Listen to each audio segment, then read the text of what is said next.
Yes, we're going to use Meta. Meta is a part of the strategy, but Google ads work so well. And so when I was in that room with Alex Hormozy for that VIP day, like every single one of those business owners were using Google ads because the intent is so high. They know they want what you do. They just don't know that you exist. As you think about your ideal client, if they don't know the wins that you've helped other clients get, or they don't understand your differentiators, because you are different, your story is different, the way that you care is different. If you're not communicating that stuff to those people, you're doing a disservice to the people that you really want to help and the people that can really be helped by you. People need to know, why should I listen to you?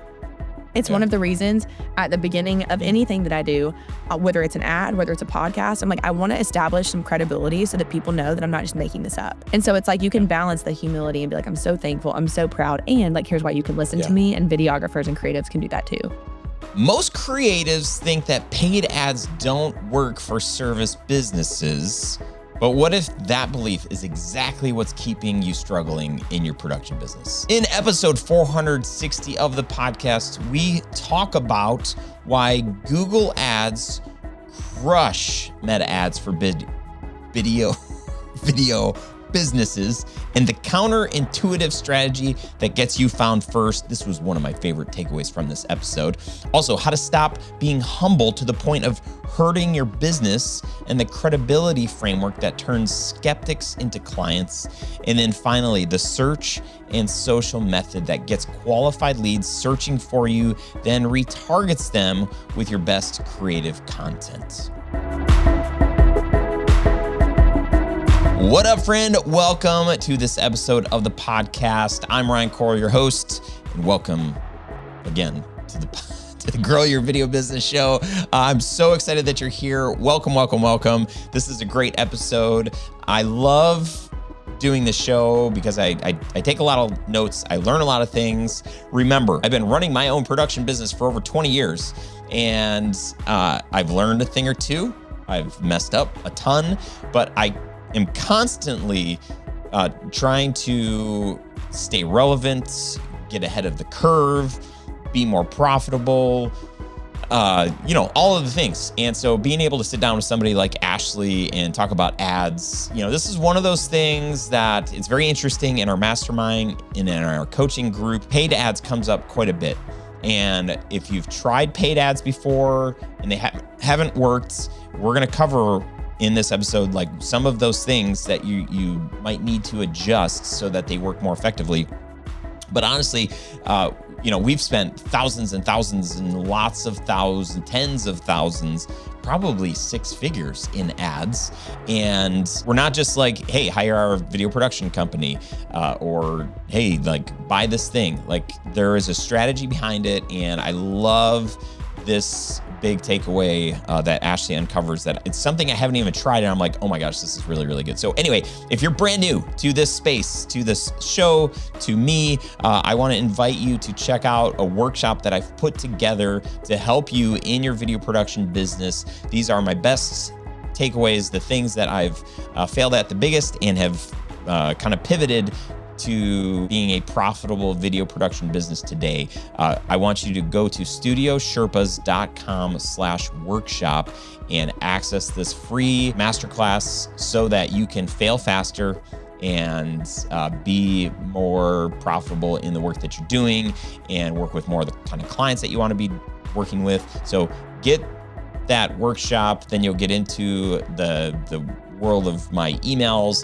And one of the things that I do is I'll take an episode like this, whittle down like what are the biggest takeaways, the biggest action items, so that when you listen, you've got a little bit of homework, you've got a guide to help you take action on the things that you should be taking action on, that you think you should be taking, not the things that I think you should. So anyway, that's it. I'm glad that you're here. Let's jump into this episode. Away we go. What's up, friends? Welcome to another episode of the show. Today with me is Ashley Brock, who is the founder and CEO of Paid Ad Academy. We've been having fun and we've just begun. Ooh, man, that's really good. Ashley, welcome to the show. It's so funny because I rhyme too. Like everybody jokes about me. In fact, one of my clients actually told me that I was the Dr. Seuss of advertising because I rhyme so much. So like just the fun has begun. It's going to be great. Fun has begun. One of my favorites, Harry Mack. Do you follow him? No, gosh, do I need to? Oh my gosh. He is like the king. He's got, TikTok and all the things, but he shows up on this app called Omegle, which is like a randomized like video thing. You end up with which that just sounds scary, but he'll show up with this person. He's like, all right, give me 3 random words. I'm going to freestyle. And he does these like 2, 3, 4 minute like freestyles that are insane. The rhyming and the using of the words and live action happening. It is like, so that's what I strive to be. So Okay. the fun has begun. I'm just like one step closer. I'm going to have to go look him up. Got it. Yeah. Super entertaining. It is fascinating to see how his brain works. Speaking of brains working, so you have had a lot of experience and success in paid ads. I think I saw a stat like over $200 million in like spend on ads. So you probably have learned a thing or two. Maybe that number is a lot more now. I don't know. But what is your favorite parts of this work that you get? Not the canned answer that you give to every podcast, but like when you get excited about this work, like what is happening? What do you love about it? Probably. So this morning I had a package on my front door and I go and look at it and I'm like, what the heck is this package? And I open it up and it's flowers. And I got this message from my client. I'm not going to show my address. I know if you're watching, it says, thank you so much for an incredible VIP day. She said, my business will never be the same because of you.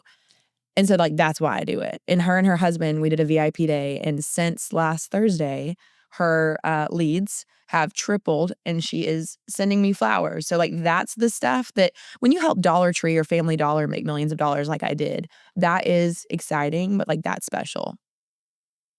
So that's why I do it. It's getting to see real people realize that this can work for them. Yeah, man. Ooh, I really like that. That is like the perfect example. I'm in a very similar boat, and that's why I was kind of explaining how I get to spend my time with my team, our video agency, and we serve a lot of like really big clients, a lot of big businesses that nobody's ever heard of, and a lot of that's to help them find better clients, better customers, make more money, and that's great. It serves a purpose. But when we work with a foundation or we work with, something that's a little bit that has a different kind of mission, or I get to hang out with my video peeps and my creatives and hear those kinds of things, or get a Voxer message from one of them that just says like, dude, this is like, I'm so grateful for the work that you're doing. This is powerful and it's had an impact. I love that you get to do this. I mean, I'm just getting to know you, but the fact that you are helping people in the way that you are, that's incredible. How did you transition? Just give us a little backstory from, it sounded like Family Tree or Family Dollar, but what? So, fun fact, Dollar Tree owns Family Dollar. Okay. So to collect. I don't know if I know Family Dollar. I know Dollar Tree. Okay, so that's okay. You might know, you've heard of Dollar General. Yes. Okay, Yeah. so like Dollar General and Family Dollar, close competitors. So, okay. So yeah, the history is I worked at 4 advertising agencies over 10 plus years. And I was so fortunate to be on like the biggest accounts. And those accounts were spending at minimum $1 million a month on advertising. And so, oh my gosh. Oh yeah, I had clients spending 6 figures a day. Gosh. Like honestly. So wow. I know it was a lot of money. And oh my gosh. And so I did that for so long. And then I was pregnant with my first son. No, actually, it was my second son, actually. I had this moment and I was realizing that these companies are paying the agency 6 figures a month for me and one other person to run their ads. And I was like, I did math just one time. I was like, wait, so if they're paying $100,000 to the agency for me to do it, what if I just charged a quarter of that and I had 4 clients? I'm like, the math started mathing. And so here we are. Oh my gosh. And so you've been doing this as your own business for how long? 2.5 years. Okay. Wow. That's amazing. So still pretty fresh. Pretty fresh. Yeah. We've grown quickly. I think it's doing what you love. I read this morning, it's like there is your talent and that is something like you're skilled in, and there is your gift. And that is something that you were like put on purpose to do.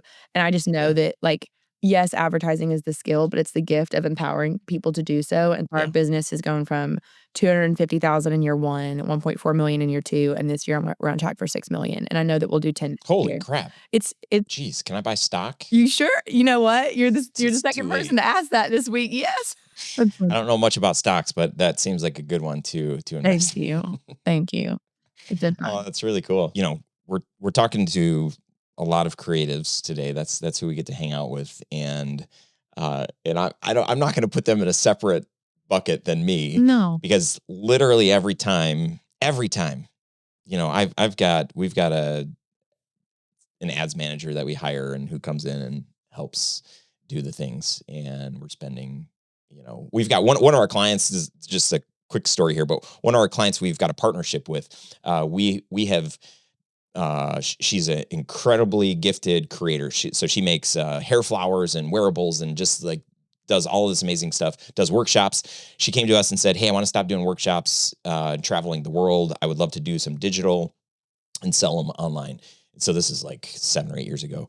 And we quoted her to come to the studio and to film and we would do the stuff. But then I was like, man, she's a creative. I bet you she doesn't, you know, really know what's going to happen next. And so I asked her, I said, what are you going to do when we give you the video? She's like, I haven't gotten that far. I'm like, what if, you know, we're already spending money on ads. We've kind of had this proven process. We're selling courses. We've done, you know, a couple 6-figure years. What if we built your website and built your emails and managed your Facebook ad, you know, just like managed all of the marketing. Yeah. She's like, is that a thing? And I'm like, yes. And we could split the profits. And she was like, I'm in. I was like, okay.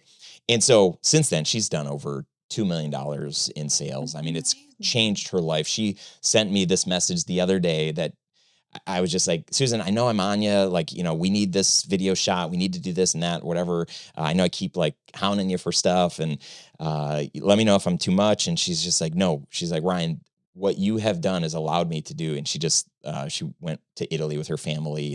And so that was like super meaningful. But my point in this, there's going to be a question. Every time I hop into Meta Ads Manager, there's like fuses. There's not much smoke left that's coming out of my brain, but like, I can't, it's so challenging for me. So what the heck, how can you help somebody outside of, obviously, and I want you to promote all of the things and tell people how they can hire you and have you help them, you know, have $100,000 months. But for the person who's just stepping into this and considering, should I be doing advertising? This is a service-based business. A lot of these people don't have like a very clear offer to begin with. Yeah. And so people will go to, well, I'm spending, you know, $20 a day on, just go to my website, you know, check it. We do video. How can you help somebody that struggles looking at all of the charts and the numbers and the things? Where's a good place to start? So that's a great question, Ryan. So you know how good you are at video? Yeah, it's like easy. I could do it with my eyes closed. Well, not really, but like almost you could. So I feel like that about paid advertising. And so it's just over time, you've skinned your knee, you've learned more than anybody else, which is why you're better. Yeah. And you're so good at what you do. And one of the things that I think small business owners, especially service-based. So my videographer that I'm close with, that he actually filmed my wedding, and then here he is. He does all my content today. Oh, wow. He hung around with me long enough, and he was like, okay, we need this ads thing. So I've been able to help him advertise, especially for a video business. So it's been really cool being able to watch that too. Ooh, interesting. And so one of the things that I think, one of the mistakes people make is they actually just default to social media. They're like, oh, I just need social media. I need meta ads. And I actually don't recommend starting with meta ads for like a video business. And you might think, wait, I'm so good at creative. And yes, we're going to use meta. Meta is a part of the strategy, but Google ads just work so well. And so when I was in that room with Alex Hormozy for that VIP day, like every single one of those business owners were using Google ads because the intent is so high. Like they're searching right now. They know they want what you do. They just don't know that you exist. And so Google is probably the first place that I would recommend them starting, and just basic, like it can be so straightforward when you learn from the right person. That's a great tip, because the default for everybody is like, well, Meta, that's where, I spend time on Facebook, I spend time on Instagram, and I see all these ads. But I think that is really, really solid advice. What, just out of curiosity, your videographer, is he on both platforms? Is he on Google and Meta, Yeah. or is he just advertising on Google? He's Yeah. on both. So it's both. So the best strategy for a videographer, so his wife helps him with the ads. So she's the one who's been like joining the calls and we look at her screen together. But basically, think about this. If you were betting in Las Vegas, I don't gamble much, but just pretend that I was. If you had to put money, let's pretend, you know how you sit at the table and it's like you can put money on red or black. It's like, let's pretend red is someone scrolling Instagram and black is someone scouring saying best short form videographer near me. If you had to put money, like which one do you think is most likely to buy in the next 7 days? The one that's searching. Right. And so that's the thing. I think we see social media, so we think that's where we spend the money. But after working at the ad agency, what's crazy is the social team was like the afterthought a little bit. 90% of my clients actually spent more on Google. So for a videographer, for a content creator, I like to say have a search and a social. So have something where someone's searching for what you have to offer, and then use your skills as a creative with your video, with your statics, and retarget those people who just went to your website looking for it. Like they were searching for a videographer, and then look, they open up their phone, and then there you are with the value. So it works together so well. I can tell why you're good at what you do, because so far this is lining up with things that maybe I've heard, but the way that you're adding these together, I haven't thought about doing search and then retargeting both different platforms. That's sort of genius. Well, here's the goal. Imagine you get 1,000 people to your website every month that's just searching for best video team for this, or even for Robert, it's like best wedding videographer Atlanta. I'm like, that's all he wants to dominate. Yeah. And so many people, they're like, well, what if I want to serve for people that could do this type of video? I'm like, which one makes you the most profit? Which one gets you most excited that you can charge the most for and deliver the most value? I'm like, there are 2 billion searches a day, Ryan. Some videographers and creatives, all they need is like 1 lead a day. And they could convert that. I'm like, there's 2 billion searches. What if we just showed for the people searching this one specific thing? It's so fun. So I would say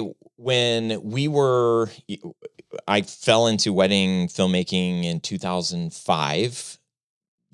My business was barely a year old, and my wife and I were newly married. My dad passed away like 3 months after we were married. And so for me, I shot a wedding as a sort of a favor. I made some money on it, and I just felt like, I could make a treasure for families. And I knew how important it was, even like 3 months after, just realizing like, oh my gosh.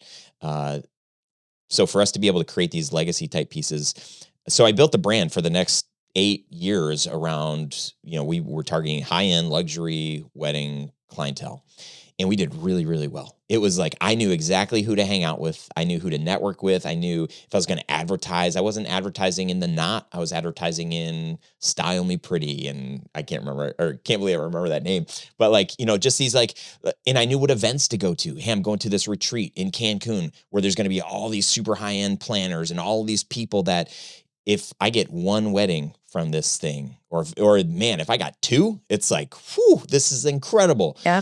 So it was so easy back then because I had such a targeted audience for who I was going after. And then 2012, we rebrand, we add another brand, and we're going to do corporate storytelling and try to do the same thing for brands that we're doing for brides. And it didn't work the way that I thought it. It didn't resonate. And I think the biggest issue was because I was promoting to small businesses, which apparently is not an industry. There's zero focus there. It's like, okay, like everybody is a small business. So what would you say? I love that Robert is like, man, the fact that he's doing this, if I was doing weddings, I'd be doing the exact same thing. I would have ads going. We would be doing that. We would have a strategy. So if you're listening and you are a wedding filmmaker, this is a no-brainer for you to do. The challenge has become, I've got a couple in my mastermind who have built this really amazing corporate brand, but they started out spending thousands of dollars on ads, and they got nothing. They were just so devastated. Like, I can't believe we spent all this money and these ads didn't work. And I was like, what are you promoting? Like, and who are you promoting to? Yeah. So with that little bit of setup, what would you say to that person that, if you go to tellstudios.com, you'll look at the work and we've got all sorts of stuff. We've got Susan's stuff. We work with this law firm. We work with Lansino, the mom brand. So it's like the widest variety of stuff. What do you recommend to a studio like ours, or a studio like, where we can do a video for anyone? Yeah. If we want to get into ads and we want more leads, what's your best recommendation? Yeah. So for the one note that you just shared, which was like so common, I want to acknowledge it. So many people have had a bad experience with ads, and the performance of your ads will fall to the level of the skill of the person managing them. You know that for every person that is great at videography, there's someone who just struggles, and they could be the kindest, best person and have the greatest heart. They just don't have the skill that you and your team have, Right. And so I'll give this one example and then I'll answer your other question too, because it was great. But like, I had an attorney last week. You mentioned attorney, and it's a husband and wife duo, and the husband was like, "Turn off the ads. I hate them." And after I believe that auditing leads to profiting. And so I was like, you know what, Susan, I was like, screen share. And she screen shared. And we saw that on her Google campaign, it was set up improperly. And so although they're a personal injury law firm, they were showing up for anybody searching for a lawyer. And so the husband, he doesn't realize the account is set up wrong. She didn't realize it. Yeah. And then I'm like, look at how you've spent thousands of dollars on just people searching for an attorney.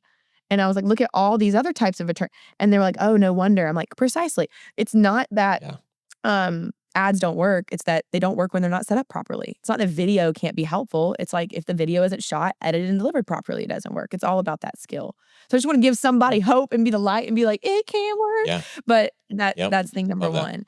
Thing number two, what would I recommend for you? So I imagine, Ryan, because you and your team have built and worked with, and even Lansino. I actually love Lansino as a mom. Like, I use their stuff. I was like, this is amazing.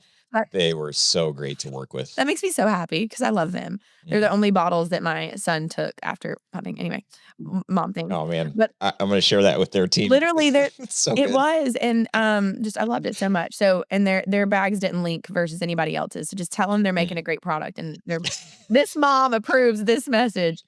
I love it. So I think so often when someone like you, or I have other clients that are very well known, they've worked with incredible companies. I even have some influencers with 1 million followers, and they've already done the hardest work of getting people to find them. And so what I've trademarked is this idea of becoming findable. And I'm like, so many of you are already findable.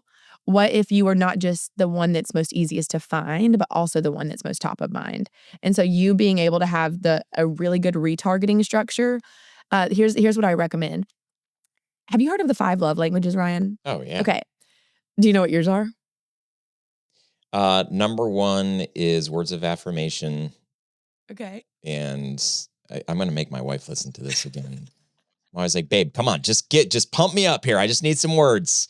And then probably physical touch, number 2. Okay, so physical touch is my number 1, and words of affirmation is my number 2. My husband's physical touch is at the bottom. He's acts of service. Oh, wow. I know. He's acts of service. He's like, the dishwasher's unloaded. I love you. And I'm like, I want a hug. Yeah.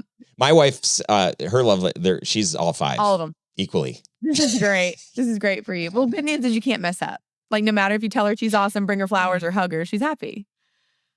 Okay. Yeah. But I can mess up. Okay. So here's the reason I give that example. So often with our advertising, we, just like with love, we give love the way that we actually want to receive it. When really, we need to give love the way that they want to feel loved. Well, here's what happens with advertising. We advertise how we like to be advertised to. So there's 4 different types of people. And I'll give you just 2 examples. There's some people that are just data. They're like, just give me the stats and the data. There's other people that are like, I just want to feel like you care about me. Like, do you even care about me? If you do, I'll give you my money. Oh, man. Right? And there's all those different buyers. And it's so easy because what I find is the data person, all they're doing is like 73% of our clients. And so what I've created with my method is, how can you retarget people with different messages on all these different ways so that the data person hears it, the relationship person hears it, the more person that thinks that they want to make up their own idea, whatever it is, they're all getting those messages. And I think with you and all these creators, you're great at content. So creating content that speaks to those can be really helpful for retargeting alone. Yes. Still, that's great. Love it. Still, I would say 90% or more. I've been working, really, I've been knowing and building community with filmmakers since I started. Yeah. And when we were in the wedding world, that was different. Although some people would have their website and it would have weddings plus anything else in the world that you need. But for the most part, those people know where they sit, and everybody else, 90% plus, we don't target. We're not like hey, I'm the legal video team, law firm video specialist, whatever, or I'm the whatever industry, mom brand, whatever new baby stuff, video specialist. Because I think there's some fear that we'll miss out on opportunities if we narrow and niche down too much. But I think that's sort of the beauty in ads, is because you could kind of pick like different buckets and say, man, let's create some content for law firms because we've won there, or let's create some stuff for this group because we want to enter that market.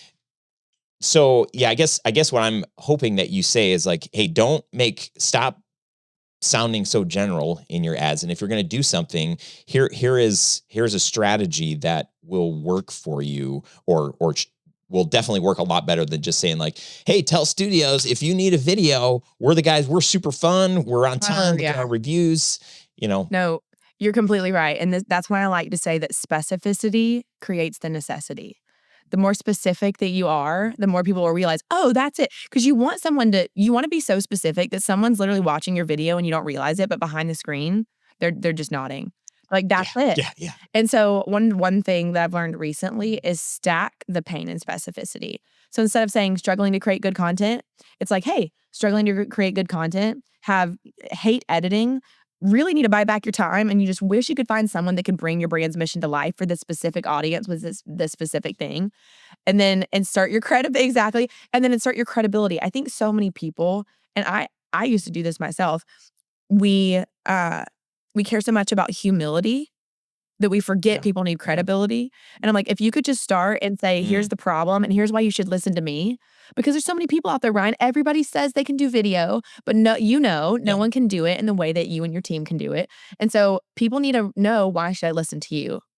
It's one of the reasons at the beginning of anything that I do, whether it's an ad, whether it's a podcast, I'm like, I want to establish some credibility so that people know that I'm not just making this up. And so it's like you can balance the humility and be like, I'm so thankful, I'm so proud, and like, here's why you can listen to me. And videographers and creatives can do that too. Yeah. Creatives, I mean, you probably know a lot of them, and that is one of the biggest struggles. I think creatives in general tend to be more humble and afraid to step out and say, like, make a bold claim. I struggled with that for so long, but then there was a shift for me where I exactly what you're saying. It's like, no, I stand on the shoulder of giants. I am not here on my own. Right. And I'm so grateful, so thankful. Also, we've helped brands make millions and millions of dollars. We've helped build email lists of this size. We've done all of these things, and not solely because we're great, but because we care and because we, blah, blah, blah, blah. What was the turning point for you where you realized, like, oh man, I've got to start actually speaking some of this credibility so that people aren't just, like, oh, humble little Ashley, she's so sweet and kind. Yeah. And, maybe we should work with her. But as soon as you start saying, like, and people are like, dang, hundreds of millions of dollars in ad spend, and just like, she knows what she's doing. Yeah. There was one moment I was actually in a mastermind, and I had just had my $1 million day in my business, and I didn't want to tell anybody that. So well, why didn't you want to tell anybody? I think there's a part, you know what I think? That's a good question. I think we assume that people know the things about us. I'm like, oh, I imagine these people have maybe, because we're in the same community, maybe I'm sure they looked me up on Instagram. I don't need to tell them that. But the person leading the mastermind, who also had a multi-million-dollar business, interrupted me because I went straight to teaching, and she's like, Ashley, she's like, can you stop? And I was like, yes. And she's like, can you tell them why they should listen to you in particular? I was like, oh, I just used this method and had $1 million day. And then I'm And not then kidding you. everybody's like, what? They literally, like, I'm not kidding you. There were people that were texting and they actually were like, Yeah. okay. And so I'm like, dang, that was my moment where I was like, you were so humble that you were actually not able to help them because they weren't listening, because they didn't care and they didn't believe you. Yeah. So I'm scarred. That's super and so powerful. now, like, I'm trying to balance that. You know what I mean? Yeah. Yeah. And I love that you said that. That is the perfect word. It is a balance of, how do you mix the humility with also the credibility? But it's worth working on. It would almost be worth like erring on I dare you to talk about your credibility so much where people start saying like, bro, like seriously, it's like, oh, shoot. Because I think so many of us are just even afraid to start stepping into that arena of, it feels like bragging, and it feels like, man, the Lord is going to strike me down if I start saying like all of the successes. It's like, man, I'm walking on thin ice. But I think to your point, the fact, as soon as you said that to that group, they were like, okay, I'm taking notes now, because she definitely knows. She doesn't have it all figured out, because she just said, there were things we messed up on and whatever. We're still figuring it out. But without that credibility, think about, listener, as you think about your ideal client, if they don't know the wins that you've helped other clients get, or they don't understand, your differentiators, because you are different, your story is different, the way that you care is different. If you're not communicating that stuff to those people, you're doing a disservice to the people that you really want to help and the people that can really be helped by you. Yeah. I just feel like, I said it earlier I read it earlier in my devotion this morning. It was like, this is just my belief. I'm like, God has given each of us like different gifts. And I never think that he's going to look down and say, oh, you're helping too many of my people with the gifts I blessed you with. Like, I'm like, he's going to be like, hey, well done. Yeah. So I just think you are doing a disservice by not saying, hey, here's why I can help you. Too many people are burying the lead. And especially in videos, just tell me at the beginning why I should listen to you. And now I can't wait to learn a little bit more because you've done the hard work. Dang. It's fascinating that your moment came in that mastermind, because my moment came during a little mastermind retreat, and I had multiple people digging in. Why haven't you launched this thing? And at this point, it was called the Video Business Academy. That was the dream. And I had just been sitting on this course idea for years, and so many insecurities and so many like imposter syndrome. There were other guys out there that had really good courses. And I'm like, I am not. And they're like, dude, you are. At this point, I'm probably the oldest one, having done this the longest out of all of the people that I'm in community with. They're like, you have a proven track record. Your marketing sucks because you're not bragging, but like it's doing a disservice to you. Yeah. And that was the moment that I started saying like, okay, so I guess I got to start talking about some of these 6-figure jobs that we've landed, or 7-figure years that we've had. And there's still sometimes where it's just like, man, does this feel icky? Is this okay? I know I'm probably turning some people off, because there was a time for me in my own insecurities that I would have judged somebody and felt like, whatever, dude. But I've had so many people, and in that mastermind in particular, they're like, dude, Coral, when people know you, they know that you're not bragging. They know that you have a sincere heart. And right now it sounds like I'm like talking so great about myself, but these were true words that these friends were saying to me, trusted, successful business people. And that was a turning point for me. I made a commitment. I was going to finish this course within 30 days after the retreat. We did it. We launched the course. It's been our flagship course for years. I'm actually relaunching this whole thing. Awesome. 10X Filmmaker Foundations course. If you're listening and you want to buy it, just kidding. But also they're not kidding. It's coming. Also not kidding. So, but here's my point really is Mastermind for you. How has that investment panned out for you? Exponentially. Every move. That's why the way that I approach investing is, if I can get in a room with people smarter than me, what do I want to pay, time or money? Because if I pay money, I'll save a lot of time. And I always look for one thing. I say, if I can get one thing out of this 6 months or this 1 year or this one event, if I can get one thing, it's worth it for me. And I the way that I think is no matter what, I will find that thing because you're either learning or you're earning, and sometimes you get both. And sometimes it helps you learn what you don't want to do, which actually helps you make more money later.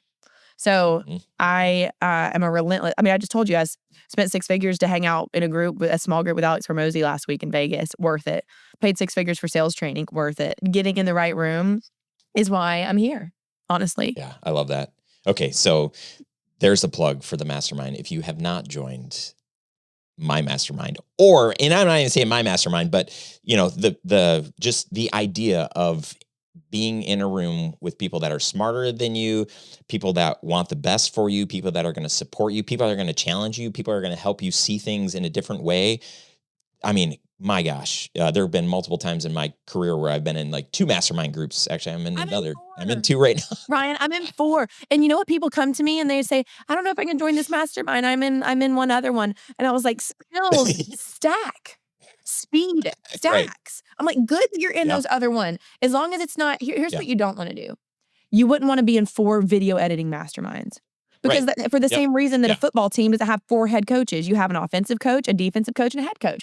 So if you have a head coach with content creation, great, and you want someone else in a different lane, that's fine. It's skills stacked. That should be the very reason that you should do another one, in my opinion. Yeah, I think that's brilliant. And the 2 groups I was in one where it was agency focused, and then the other one was all course creator digital content focused. So very different lanes.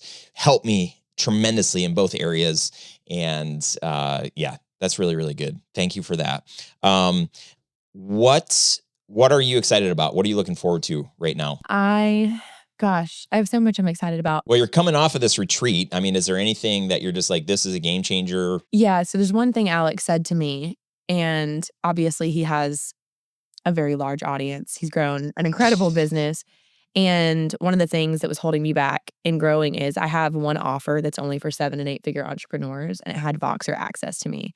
And Alex looked right at me and he was like, Voxer is dead. And I said, Alex, I was like, all due respect, I'm not Alex. Like, I feel like the Voxer is an important piece. And he said, essentially, it was, you can't grow if you don't say no. And so I am saying no to more things. And we mapped out 8 other things even more valuable than Voxer that still gives them what they need. Wow. And so I just think what I'm excited about is becoming the version of me that allows me to grow and run the company and still work with clients, but allows my team to step in and just add value just like his team did. Like, I paid to be with his team, and it was incredible. So just the belief that a team can be as good, if not better, than the owner is like where I'm stepping into. Man, I love that. I love that for you. That's really, really good. Wow, that's really powerful. Okay, so what is the next step for somebody that's sitting here thinking like, maybe I should consider ads? Yeah. What would you recommend for them? Yeah, so we don't do any ads for anybody. We all just train. Like, we are the go-to advertising training platform. So if you were interested, you can go to our challenge. It's called the Win with Paid Ads Challenge. It's a 5-day challenge. And I break down over 5 days the 5 most important things for ads, which is number 1, messaging, which is what you say. Setting, which is where you say it. Targeting, which is who you say it to. Testing, which is how you improve it. And then scaling and profiting, which is ultimately what all of us really want. So you can go to thepaidadscoaching.com/challenge, and that's where we get started. Love that. That's really good. And you have a podcast? I do. It's called The Win with Paid Ads. It's all Win with Paid Ads. I have the Win with Paid Ads book. I did outrank Alex Hormozy on Amazon when I launched. And I have a picture of it. And it was cool. So everything is Win with Paid Ads. So the podcast, the book, and then the challenge. Oh man, that is amazing. Well, I hope you are so proud of what you've accomplished in such a short amount of time. And I know it's not just like that. It's like the years of all of your, grinding and failing and falling and but getting back up. So I'm so impressed. I'm really glad that we got an opportunity to meet here today. And I'm inspired to actually create some very specific Google ads, because that's a no-brainer. And then retargeting, genius. This is a very, very simple approach. So I'll probably just got to find somebody that can do it for me, because I can train your team. Too many things. I got you. Okay. All right. You go do your thing. I like it. Ashley, thank you. How do you want to leave us today? So I always end with advertise your name, make it rain, whatever that looks like for you. So I'm so thankful that we got to meet today, Ryan, and I hope this was helpful. Oh man, so helpful. Ashley, seriously, wish you just more continued success and all the things. Grateful for you being with us today. Thank you so much. Thank you, Ryan. Hey, thanks so much for tuning into this episode of the Grow Your Video Business podcast. If you got something out of today's conversation, do me a favor, share it with a friend or post it on your socials. Tag me at Ryan Coral or at Grow Your Video Business. I'd love to know what resonated with you. If you've got a question or takeaway, drop a comment wherever you're listening or watching this. You can also shoot me a message. I read every single one. And hey, if you haven't already, make sure to subscribe so you don't miss the next episode. We've got more stories, strategies, and behind the scenes insights coming your way to help you build a business that you love. Keep creating, keep sharing your story, and keep showing up. I'm cheering you on. Thanks for watching. Thanks for listening. See you next time.